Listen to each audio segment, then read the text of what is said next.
Fortunately or unfortunately, depending on how you look at it, the perfume doesn't exactly smell like beer. Just kind of like the waste product. Just when I thought I was done my shopping. You got it. You thought of the person that needs that. I think I worked with a photographer once that was way ahead of the curve on that one. He smelled like that most of the time. What's going on? He was drinking the perfume. Yeah. You know, I want to proffer a crazy idea. All right. Texas's offensive and defensive coordinators both worked under Nick Saban. They did. Does Texas have an advantage? Mac don't Brown. know. Good question. Mac Brown thinks so. I'll tell you all about it when we come back.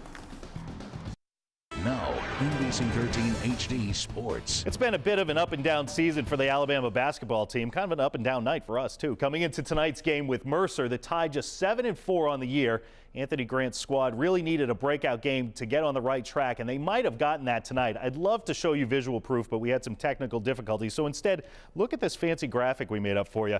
Alabama pounds, yeah, that's good, isn't it, Roy?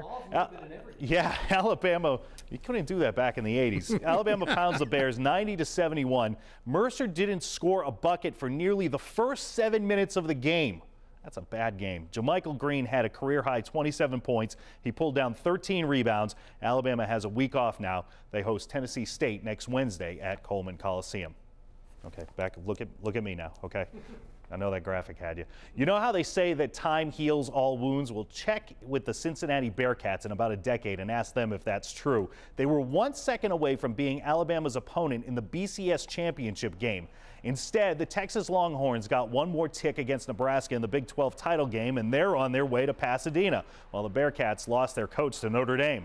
Texas head coach Mac Brown thinks his team might have an advantage over Alabama on January 7th. Both his offensive and defensive coordinators once worked for a guy named Nick Saban. Major was there as an offensive coordinator, and he knows those kids. He knows how they think.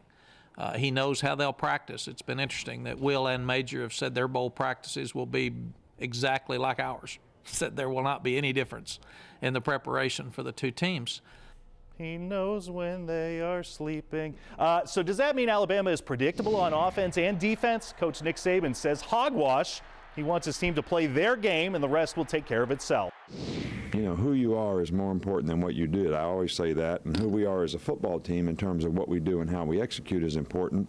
And I don't really think there's a whole lot of changes that you can make to do what?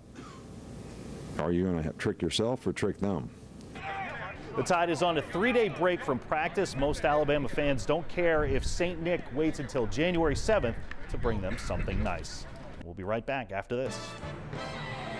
Well, thanks very much for watching our newscast. The news continues tomorrow morning at 4:30. We thank you for watching. A reminder, you can get news, weather, and sports anytime at NBC13.com. I'm going to be away for a little while, so Merry Christmas for Chris and Richard and everyone here. Thanks again for watching. Say good night, boys. Good night, boys. Good night.